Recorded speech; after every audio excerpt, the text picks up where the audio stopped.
Bonjour et bienvenue, j'espère que tu vas bien et aujourd'hui on va s'intéresser aux serveurs, au nom de domaine et on va déployer notre premier site en ligne, un vrai, en chair et en os. Alors accroche-toi, on va comprendre tout ça ensemble, je t'embarque dans le monde de la tech.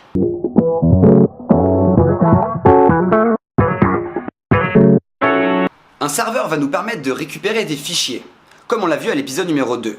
C'est rien de plus qu'un ordinateur comme le tien, avec des fichiers et des dossiers. Quand tu vas dans Explorer, dans ton ordinateur, tu vois que tes fichiers sont organisés sous forme de dossiers.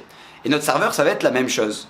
Donc on va accéder à cet ordinateur-là et on va lui dire « Est-ce que je pourrais, s'il te plaît, récupérer ce fichier-là » Pour aller accéder à un serveur, on a besoin de son adresse, de savoir où est-ce qu'il est. On va utiliser ce qu'on appelle un IP, une adresse IP. Vous êtes peut-être déjà au courant que chaque ordinateur sur Internet possède un IP, une suite de chiffres. Cela permet de les repérer sur Internet et pouvoir savoir qui accède à quel fichier. Quand tu vas accéder à un site web, par exemple facebook.com, tu vas aller chercher un serveur qui a un IP. Au lieu de taper l'IP dans la barre de recherche, on va taper ce qu'on appelle un nom de domaine. Et ce nom de domaine va contenir, en quelque sorte, l'IP. Il y a ce qu'on appelle un système DNS, Domain Name System. Ce système-là, c'est un peu comme les pages jaunes, il va nous permettre avec un nom de domaine, par exemple facebook.com, d'aller chercher le numéro associé. Et de cette manière-là, on va pouvoir savoir où est l'ordinateur et où est le serveur pour pouvoir aller récupérer les données. Un serveur peut distribuer des fichiers, mais il peut également calculer en amont certaines données. Il peut par exemple faire des additions, des équations ou des calculs très compliqués sur l'ordinateur et les renvoyer à ton ordinateur une fois que tu lui as demandé. On va aller voir comment tout ça fonctionne ensemble. C'est parti! Alors pour déployer un site en ligne, il nous faut un serveur. Il y a plein d'entreprises qui proposent ça, dont OVH, qui est un leader français. Et comme c'est français, on va partir sur OVH. Donc voilà, on arrive sur OVH et je vais vous montrer un peu comment ça se passe derrière. Vous allez pouvoir gérer votre serveur, vos noms de domaine et également vos bases de données, ce qu'on verra dans la prochaine vidéo.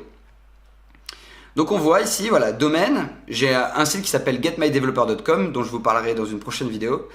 Et ici vous avez vos serveurs. Voilà, j'ai un serveur qui est relié à getmydeveloper.com. Donc ça veut dire que quand quelqu'un va accéder à getmydeveloper.com, le DNS, le Domain Name System, va pointer vers mon serveur. Donc c'est pour ça que là, pour me faciliter la vie, OVH l'a indexé directement en tant que getmydeveloper.com et n'a pas écrit l'IP. Donc là on voit différentes informations à propos de notre serveur. Et il va falloir savoir qu'il y a des langages particuliers dédiés au serveur pour faire des calculs sur le serveur. Un des langages les plus connus, ça va être le PHP. Et on va écrire quelques lignes de PHP ensemble pour faire nos premiers calculs sur le serveur et les renvoyer sur ton ordinateur. Pour accéder aux fichiers de notre serveur, on va utiliser ce qu'on appelle un protocole de transfert de fichiers, FTP. Donc on va récupérer nos identifiants depuis OVH et on va utiliser un logiciel qui s'appelle FileZilla pour pouvoir transférer nos fichiers et accéder à nos fichiers. Voilà, donc je lance FileZilla, je me connecte avec mes identifiants et nous voilà maintenant sur notre serveur. On voit alors que c'est comme un ordinateur, la gestion de fichiers est exactement pareille et dedans on va pouvoir y mettre des fichiers comme notre index.html. On va faire un test et créer un nouveau dossier qu'on va appeler YouTube. Voilà. Et dans ce dossier YouTube, je vais y mettre nos fichiers de la dernière fois. On va y mettre notre travail. Voilà, une fois que j'ai mes dossiers dans mon fichier, je vais pouvoir y accéder grâce au nom de domaine. Donc, on va taper getmydeveloper.com et on va donner la destination des fichiers dans notre serveur. Donc, /YouTube, le dossier qu'on vient de créer, /index.html. Et voilà, on a notre travail. Donc ça veut dire que maintenant, n'importe qui sur Internet, avec ce lien-là, peut accéder à ce qu'on a fait ensemble. Alors en développement, ce qui est pas mal, c'est d'avoir un environnement de test. C'est un peu compliqué à chaque fois de mettre en ligne notre travail pour pouvoir tester, sachant qu'il va y avoir certains calculs qui vont être faits sur le serveur. Et donc pour pouvoir aller plus vite, on va utiliser ce qu'on appelle un serveur local. On va simuler le fait que nos serveurs soient à distance sur un autre ordinateur, en l'occurrence chez OVH. Ça va être également un système de dossiers, de fichiers, qui s'appelle WAMP. Donc nous voilà maintenant sur notre serveur local. On a différents dossiers avec différents projets. Et on va pouvoir créer notre dossier, donc YouTube. Et dans ce dossier-là, on va y mettre nos fichiers.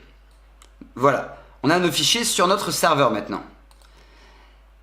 Et le nom de domaine, entre guillemets, de notre ordinateur, ça va être localhost, parce qu'on accède à notre ordinateur de façon locale. Donc on va tester localhost / YouTube. Et voilà, et on voit qu'on a notre travail. On peut également accéder au fichier localhost et on voit qu'on a nos différents dossiers. On accède à notre serveur de cette manière-là. On peut aller directement dans YouTube et on va retrouver notre travail.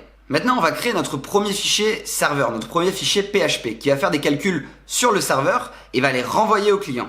Donc, nouveau fichier document texte serveur.php. Voilà. On va l'ouvrir avec notre éditeur de code favori. Alors, on va signaler au fichier qu'on va écrire en PHP, que ça va être à l'ordinateur, au serveur d'exécuter ça avant de le renvoyer au client, avant de le renvoyer à la personne qui a demandé le fichier. Donc pour signaler ça, on va écrire PHP, c'est comme une balise, et on va fermer la balise de cette manière-là. Et à l'intérieur, on va dire à l'ordinateur d'écrire du texte sur notre page et de le renvoyer à la personne qui a demandé le fichier, au client, c'est ce qu'on appelle le client. Pour dire ça, on va dire echo, et là on va pouvoir lui dire par exemple bonjour.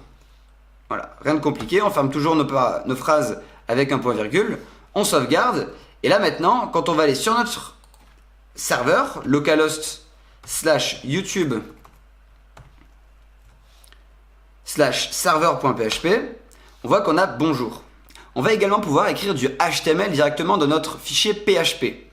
Et on va dire à l'ordinateur qu'il y a certains endroits où l'ordinateur va avoir besoin de faire des calculs avant d'envoyer la page HTML au client, à la personne qui a demandé le fichier.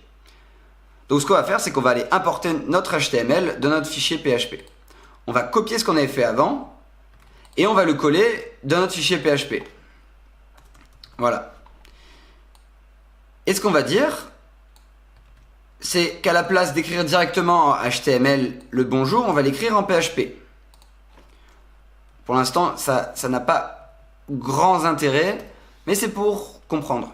Et maintenant, quand on retourne sur notre fichier serveur.php, on voit qu'on a toujours notre bonjour et qu'on a notre nouveau texte. On peut également faire des calculs. Donc par exemple, on peut lui dire 1 plus 1.